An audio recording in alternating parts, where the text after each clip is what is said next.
लाहौर समेत पंजाब भर में बॉयलर मुर्गी के बढ़ते और गैर हकीकी दामों के तयन के खिलाफ पोल्ट्री एसोसिएशन की हड़ताल शुरू हो गई।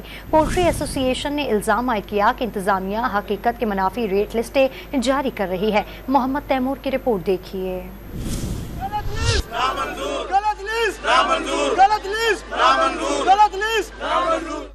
गलत रेट लिस्टें नामंजूर के नारे लगाते पोल्ट्री एसोसिएशन के अरकान और दुकानदार अपने मुतालबात के हक में डट गए। दुकानदारों ने दुकानों को ताले लगा दिए।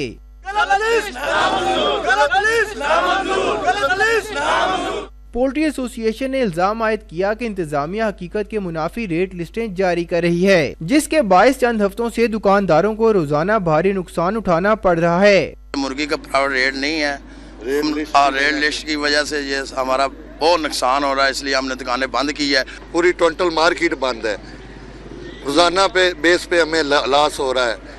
हाँ, जितनी देर सरकारी हमें लिस्ट बराबर नहीं निकालेगी हम दुकानें नहीं खोलेंगे। हम लोग माल भेजते हैं ना, तो हमने 800 रुपए की परचेज किया होता है, तो जब हम शाम को बिल लेने जाते हैं तो वो लिस्ट सरकारी जो 666 आई होती है, ठीक है ना, तो ऐसे हमें नुकसान हो रहा है। मुजाहिरीन ने हुकूमत और इंतजामिया को खबरदार किया कि जब तक इनके जायज मुतालबात नहीं माने जाएंगे तब तक एहतजाज जारी रहेगा। कैमरामैन मोहम्मद वकास के साथ मोहम्मद तैमूर, डॉन न्यूज़, लाहौर।